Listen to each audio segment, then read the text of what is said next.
Selamat datang kembali di channel Profesor Parno. Sudah lama tidak upload video. Untuk video kali ini kita akan lanjutin tentang phishing detector. Sedikit doang sih, tapi kita coba explore phishing detector menggunakan decision tree, karena sebelumnya kita menggunakan logistic regression. Nah, sekarang kita pakai yang decision tree.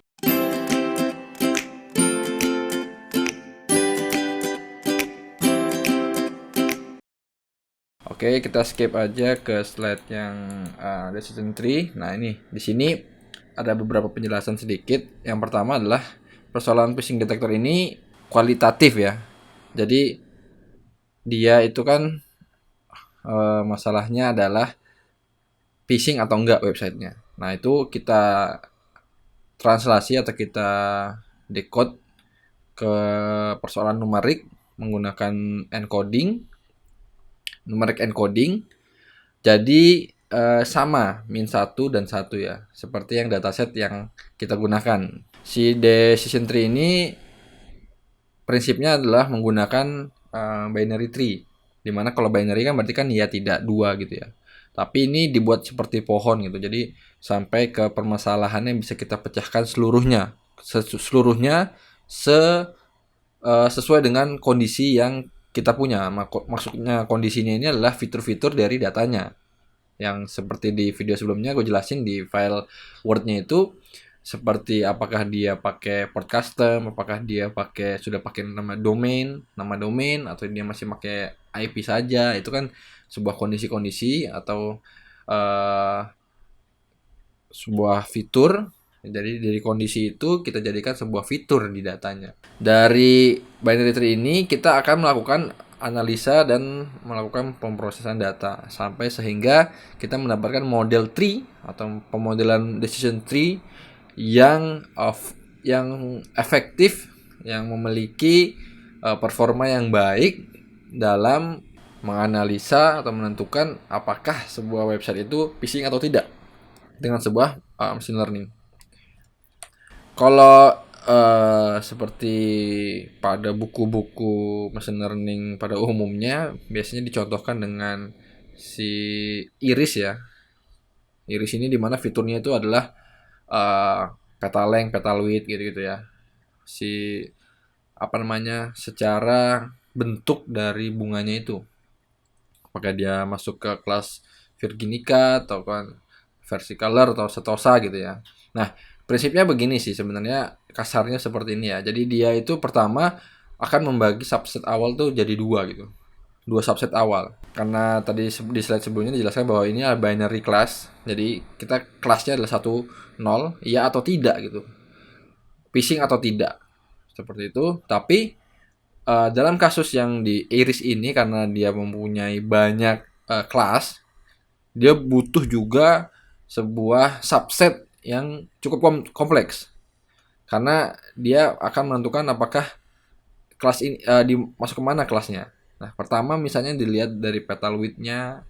Ketika petal length-nya di bawah 2,45 dia true, berarti dia langsung setosa, selesai. Dan kalau dia nggak, petal length-nya di atas 2,45 berarti dia masuk ke kanan sini ya kan. Selanjutnya ditanya lagi petal width-nya 1,75 apa enggak, apa lebih kecil apa lebih besar, nanti ke sini gitu ya. Penentuannya ini ada perhitungannya dengan menggunakan Gini. Jadi nanti kalau secara matematis bisa dibaca sendiri sih. Dia ada beberapa cara untuk menentukan apa dulu sih fitur atau kondisi yang kita gunakan untuk set paling awal. Subset selanjutnya apa, itu dihitung menggunakan sebuah rumus gini. Nah itu kalau nggak salah itu ada log-logan gitulah, saya nggak hafal, tapi perhitungannya cukup sederhana. Sehingga dia dapatlah nih si decision tree-nya seperti apa. Setelah subset awal itu dibuat, subset lagi dibuat lagi lebih dalam. Kondisinya itu bermacam-macam. Nah, menggunakan metrik untuk menghitung kualitas dari subdivisionnya. Jadi menggunakan metrik. Jadi nggak asal dia pakai petalength 4,95 apa itu, bukan menggunakan insting dari pembuatnya, nggak gitu. ada cara mudah dengan menggunakan beberapa algoritma perhitungan metrik-metrik tertentu. Itu dilakukan terus-menerus sampai dia ketemu akhir atau stop condition dari si decision tree-nya. Stop condition itu apa? Ketika kita itu udah bisa memetakan semua nih. Jadi ketika kita mendapatkan sebuah data raw di samplesnya, itu nggak ada yang nggak bisa diselesaikan di decision tree-nya gitu loh. Jadi sampai ke stop condition-nya. Jadi kondisi apapun bisa diselesaikan oleh decision tree-nya. Itu namanya stop condition. Nah, langsung aja kita ke hands on-nya. Jadi sebenarnya ini yang sudah kemarin ya.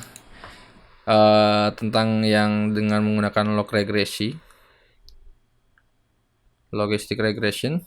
Sekarang kita coba pakai yang menggunakan decision tree. Oke. Kita markdown, sekarang kita code. Yang menjadi pembeda adalah di algoritmanya tentunya ya. Untuk import library di data preprocessing sama kita pakai di sini aja, nanti kita rerun. Setelah itu untuk melakukan preprocessing terkait dengan sampel dan labelnya, ini sudah kita eksekusi juga di sini. Nanti kita rerun lagi. Nah ini dieksekusi semua juga nggak masalah karena kita akan melakukan perhitungan yang berbeda nanti. Jadi misalnya ini kita rerun lagi. Ntar hapus. Ini kita rerun. Ini nggak perlu, nggak apa-apa. Kalau mau di ini juga nggak apa-apa. Nah di sini kita menggunakan trend test split sama seperti video sebelumnya. Jadi kita tinggal rerun aja. Kita menggunakan test size-nya adalah 20%. Jadi data ujinya 20% dari keseluruhan datanya. Nah, dari bawah sini baru berbeda karena di sini dia menggunakan classifier-nya adalah logistic regression. Nanti kita akan gunakan yang lain. Tentunya rest ke bawahnya dia akan berbeda, tapi nanti di akurasi akan sama lagi. Oke, langsung aja. Karena berbedanya di algoritmanya saja, jadi kita import dulu yang kita butuhkan untuk melakukan decision tree yang sudah cukup mudah di-provide oleh scikit-learn. Kita import dari sklearn import tree. Oke. Sudah dapat tree-nya. Habis itu tree classifier-nya kita gunakan juga sebuah objek atau variabel, kita masukkan ke sini. Tree misalnya classifier biar sama, classifier gini ya tulisannya ya. Oke. Tree dot decision. Ini ya classifier ya. Jangan lupa buka tutup kurung. Nah, untuk menunjukkan kita ngambil metode ini dari tree, kita ambil metode ini, kita masukkan ke objek classifier. Dah, kurang lebih sama-sama ini ya. Setelah itu kita sama kayak ini, kita lakukan feed datanya dari data train dan label trainnya. Kita pakai si tree classifier ini, ya, dot feed. Ini ada tap-tap aja, data train dan labelnya. Oke, sudah. Kita sudah melakukan feed terhadap data train dan label trainnya. Selanjutnya kita melakukan prediksi. Ya, sama kayak ini ya, sama kayak ini. Prediksi sama dengan tree classifier dot predict. Ya ini apa yang kita predik dari data ujinya tentunya. Sudah. Terus selanjutnya kita tinggal hitung akurasinya. Nah, ini kita kopas aja. Ya kan, biar gampang. Kopas akurasi skornya ini kan dia bentuknya adalah 0,0, terus kita kali 100 biar ini bentuknya enak dilihat presentasi gitu ya. Nah, si label test sama prediksinya kita lihat performanya, kita bandingkan. Prediksi yang dibuat dengan decision tree kita bandingkan dengan data yang sesungguhnya. Data yang ada di label data uji. Setelah itu kita print aja. Ya salah gitu kan. Nah, keluar performanya adalah 96,24%. Sekitar segitu kurang lebih. Performanya lebih baik dari akurasi yang di sini. Karena apa? Karena sebelumnya itu kan gue pernah jelasin kemungkinan karena si logistic regression ini memang kurang tepat jika digunakan untuk klasifikasi, karena dia modelnya adalah continue, ya kan, continue, dan dia cocok untuk yang seperti probabilitas, itu lebih cocok. Oke, karena dia continue. Nah, untuk decision tree ini lebih tepat mungkin karena dari konsep decision tree-nya itu sudah sangat classifies banget. Jadi sangat klasifikasi sekali gitu ya. Apakah dia phishing atau enggak gitu. Apakah dia menggunakan si port custom apa enggak, pakai domain name apa enggak, kayak gitu kan. Apakah dia udah pakai SSL atau tidak. Nah, decision adalah jawaban 1-0, binary classification. Itulah analisa menurut saya kenapa si decision tree ini lebih baik digunakan untuk phishing detector. Oke, terima kasih. Mungkin itu aja yang bisa kita sampaikan untuk video kali ini.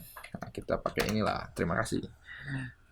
Jangan lupa untuk like dan share ke teman-teman kalian jika video ini bermanfaat, dan jika teman-teman kalian butuh konten-konten terkait dengan phishing detector menggunakan machine learning, ini bisa banget membantu, insya Allah.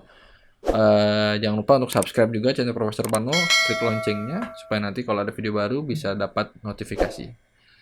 Terima kasih sudah menonton dan sampai jumpa di video selanjutnya. Bye bye.